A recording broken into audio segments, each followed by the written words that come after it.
vamos precisar de sofisticar o nosso processador. Nós temos que ter instruções de desvio condicional. Tá bom? Esse desvio que nós vimos agora, que a gente chama de desvio incondicional. Esse da CPU 1. Tá bom? Ele desvia de qualquer forma. Então, agora, aqui, a gente vai ter... nós vamos usar o resultado de comparações para decidir se um desvio será realizado ou não.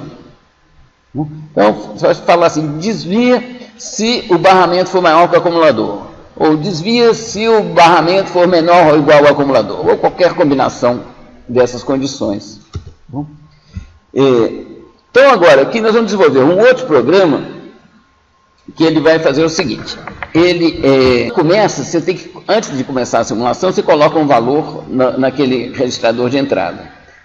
Se colocar 7 lá, ele vai somando 1 ao acumulador até atingir 7 quando ele para.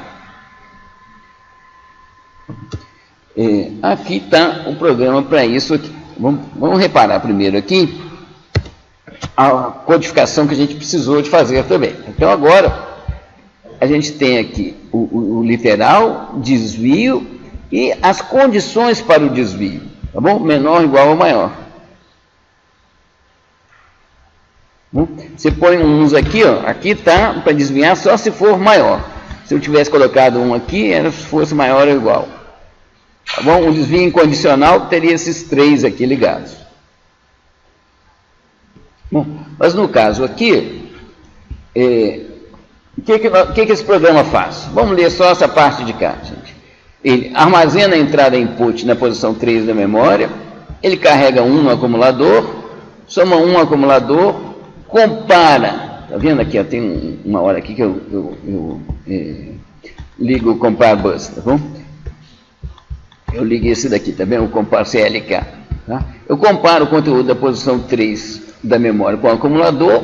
Se o barramento for maior que o acumulador, desvia para a posição 10, que é essa daqui, ó, tá vendo? Onde começa exatamente a soma 1 ao acumulador.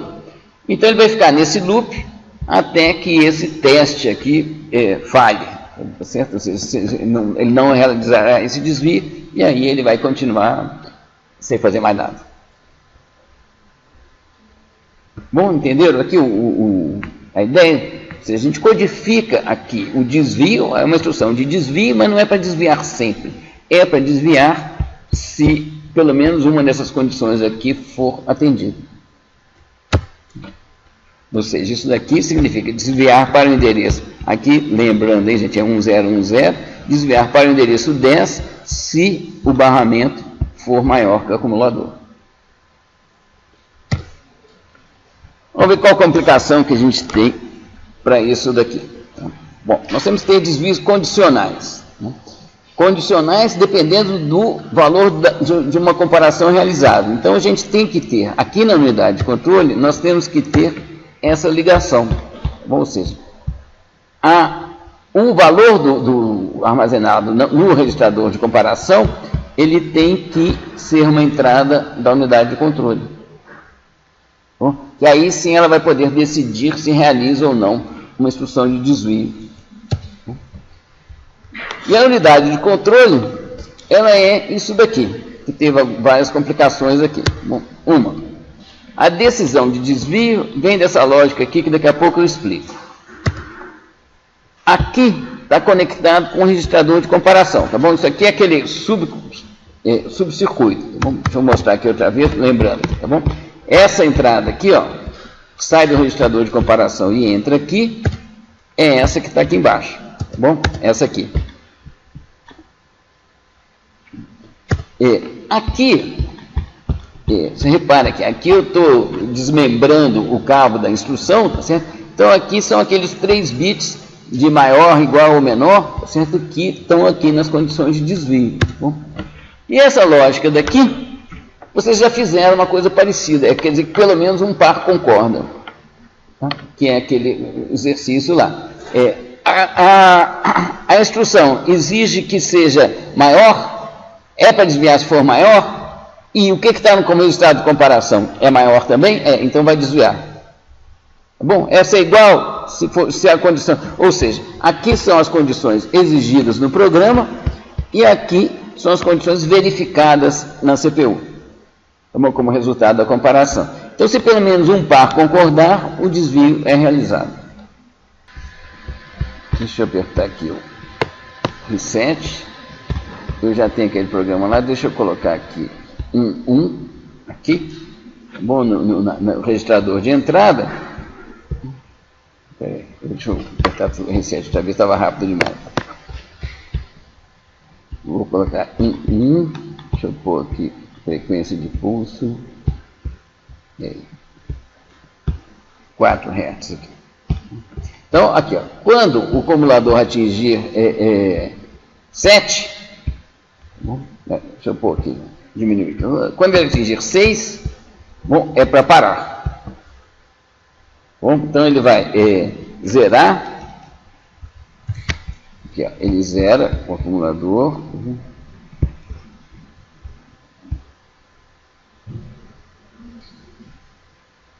Zerou o acumulador.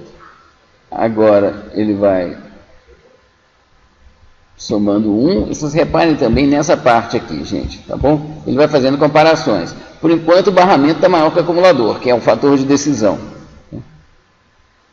Está completamente errado, gente. Aqui está outro programa, desculpem. Desculpe, estou com outro programa aqui, que nós vamos precisar dele daqui a pouco.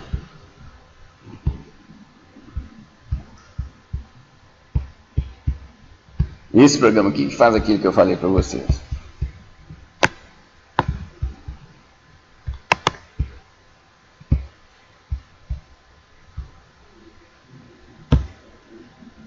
Bom, carreguei aqui o programa, tá bom? Então agora vamos lá na CPU. Deixa eu dar um reset. Então aqui tem 6. Eu vou agora disparar o programa aqui. Bom, então, ó, ele zerou o acumulador, passou para 1, 2, fique prestando atenção aqui também, gente, nessa parte aqui da comparação. Bom, por enquanto o resultado está dando sempre que o barramento é maior que o acumulador.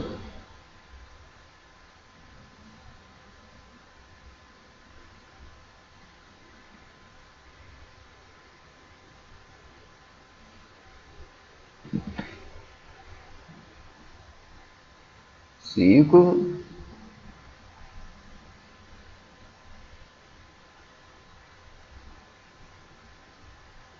Seis. Aí vai comparar o 6 com o que está lá, tá bom? Aí, viram que mudou aqui, gente? Passou para ser igual. Aí agora acabou o programa.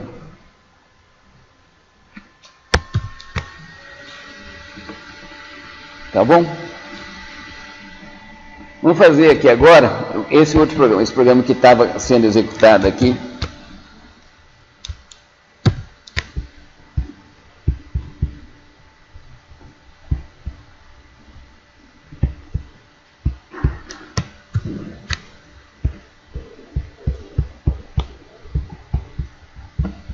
Vou apertar aqui o reset. Vou colocar um outro programa aqui.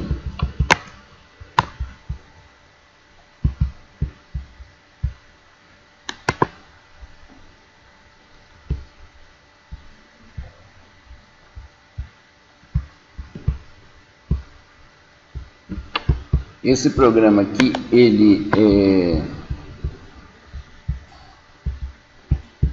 soma todos os números que estão na memória entre a posição 10 e a posição 50 em hexadecimal. São 65 números. Eu preciso até carregar um mapa dos dados aqui. Vou carregar aqui. Tem aqui os... Cadê? Dados do loop soma aqui, tá bom? Então, aqui, se a gente olhar o conteúdo aqui dessa memória, vocês vão ver que aqui no começo, tá vendo? Entre a posição 10 de memória e a posição 50 de memória, tem um tanto de números aqui, tem conteúdo aqui nessa parte toda aqui da memória.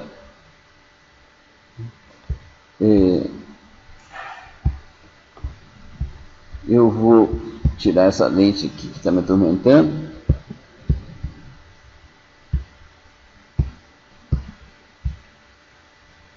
eu vou agora, então, aumentar essa frequência de pulso aqui para 256 Hz e vou rodar esse programa. Pegando a lente outra vez aqui, vocês olham aqui o acumulador, gente, que ele está fazendo um monte de coisa. Esse programa é relativamente mais complicado do que os que vocês já viram, que vocês vão ter que mexer. Mas o que eu quero mostrar para vocês aqui é a rapidez. Ou seja, aqui agora eu já estou fazendo um programa que é útil. Esse programa aqui soma 65 números. Com esse clock aqui, ele vai... Ah lá, parou. Tá bom? Então agora aqui parou, ele já conseguiu calcular a soma.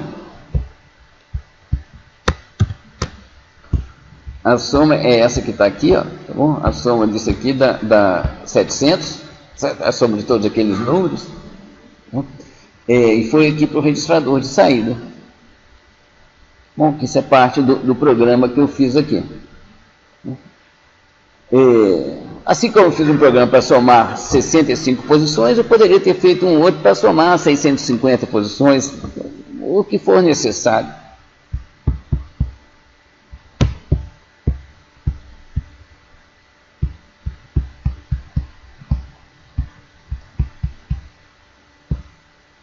Aqui está esse programa, gente, ele é um pouco complicado aqui, é cheio de detalhes, mas vocês podem, quem tiver interesse, depois dê uma olhada. Ele aqui tem algumas técnicas assim que são um pouco chatas. Eu tenho que guardar num registrador o endereço de qual posição que eu estou somando, o total, não sei o que, tem algumas bobagens aqui, tá bom? Mas vocês veem que com um programa que desse tamanho, eu consigo fazer um loop que, se a gente se situando em 1945, faz contas muito mais rapidamente que qualquer pessoa com uma calculadora de mão.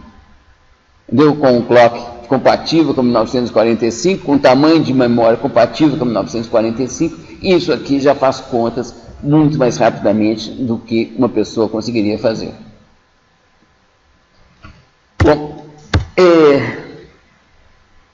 então, com desvios condicionais, nós já temos uma máquina que, exceto por entrada e saída, é Turing Complete. Ela faz qualquer coisa que uma máquina de Turing faz.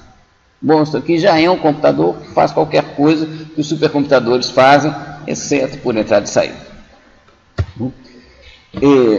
Agora, qual que é o problema aqui? Esse programinha aqui, para somar 50 números, onde que você faz em uma linha em Scilab, ele já me deu muito trabalho para fazer, para depurar, para descobrir erro e para consertar. E o que ele faz é uma coisa extremamente simples. É mais complicado do que aqueles outros nossos exemplos, que eram simplérrimos, né? Mas, se a gente for querer fazer uma coisa mais ambiciosa, entendeu? Procurar um valor do número numa tabela, ordenar uma tabela, você fazer com esse, mexendo pulso por pulso, assim, gente, é tarefa desumana, sabe? Ninguém consegue fazer uma coisa dessa. Sabe? Nada que seja mais ambicioso. Então, essa necessidade foi sentida bem no início da computação, que é preciso melhorar a vida do programador.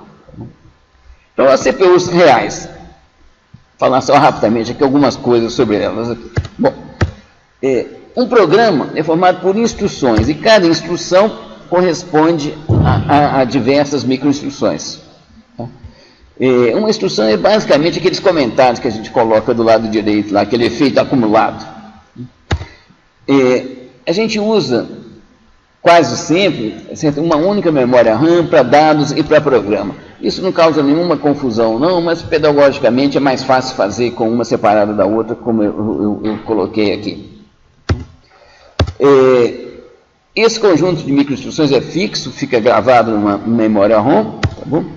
O processador fica executando um ciclo de leitura e execução de instruções. Conforme a instrução, ele escolhe lá numa tabelinha quais são as microinstruções que correspondem à execução daquela instrução e sai executando. Bom? E para programar, a gente já programa numa escrita que é melhor para a gente entender, mas que dá para traduzir automaticamente para um programa montador, consegue traduzir para os bits que correspondem ao programa que vai ser carregado na memória. Bom, então, um processador, ele tem memória, registradores, unidade lógica aritmética, unidade de controle. Como que a gente faz contas, como que a gente faz qualquer coisa? A gente fica passeando com os dados pelas diversas memórias que a gente tem, a RAM em diversos registradores. E a gente faz contas, no caso aqui, sabe, no caso aqui a transformação que a gente colocou é ULA, mas poderia ter AND, OR, NOT, pode ter uma série de operações, SHIFT, que são comuns em unidade lógica aritmética, que eu pus aqui só as 4 operações básicas. E a gente tem uma unidade de controle que segue um programa armazenado na memória, certo? E o que ele faz? Ao seguir esse programa, ele emite os sinais de controle, que são aqueles que a gente já estava utilizando, gente, que são para tomar posse de barramento, fazer com que o registrador copie a entrada, clarear um registrador, uma memória, escrever uma posição de memória. E a unidade de controle nossa aqui também fornece literais para participação na nossa RISC calculadora. E o ganho, gente, que eu repeti, eu já comecei a aula falando disso, mas vou repetir agora ao término da aula. O ganho é enorme, que houve agora aqui. Software, gente, foi um neologismo utilizado para se contrapor a hardware, certo? Ou seja, você muda o comportamento do circuito por programa. Você escreve um programa, ele passa a fazer outra coisa. Bom, ou seja, isso é muito fácil, gente, é macio, é muito fácil de mudar. Bom, antes você tinha um programa, você tinha um circuito, faz um tipo de conta. Agora eu quero mudar a conta, faço outro circuito, agora faço outro circuito. Ou seja, quando era uma coisa simples e repetitiva, extremamente útil, vai lá, gente, mas se você quiser variar um pouquinho, você não tem flexibilidade nenhuma se você está modificando os circuitos. E agora, com essa possibilidade aberta aqui pelos processadores, você tem o circuito flexível. Flexível que vai obedecer às suas ordens, e as suas ordens são dadas escrevendo um programa. Outra coisa importante, que dá para a gente ver bastante aqui já, um programa ele é escrito por humanos, a gente comete erros, vocês cometerão erros essa semana, todo mundo erra, sabe escrever programas. E ele é escrito e lido por humanos, certo? E isso requer um tipo de qualidade de um programa, certo? Ele é legível. Você tem uma outra coisa que ele é para ser executado por um processador, aí ele tem que ser um tanto de bits. Bits são bons para nós? Gente? Não são. Quem consegue ler aquele tanto de 11 e zeros? A gente prefere, como eu fiz aqui hoje mesmo, a gente prefere as colunas da direita, com os comentários, do que ficar olhando aqueles bitzinhos lá. Bom, então, esse conflito entre o que é bom para o computador e o que é bom para nós humanos, ele é permanente na computação. Tá bom? E nós vamos ver na próxima unidade como que o Scilab melhora bastante isso daqui. Sabe? Você tem um formato que é muito mais apropriado. Nós vamos refazer essas transformações de informação. São comandos, nós fizemos aqui, são comandos de uma linha, todos eles, em Scilab. Bom, então é isso. Você tem vários formatos para um programa, alguns deles são mais apropriados para a escrita por nós, outros para, não sei o que lá, outros para a execução por um processador. E, graças a Deus, a transformação de um formato em outro é feita por programas. Então, você tem programas que conseguem fazer essa transformação. Ok, gente? Então é isso a nossa aula. Obrigado.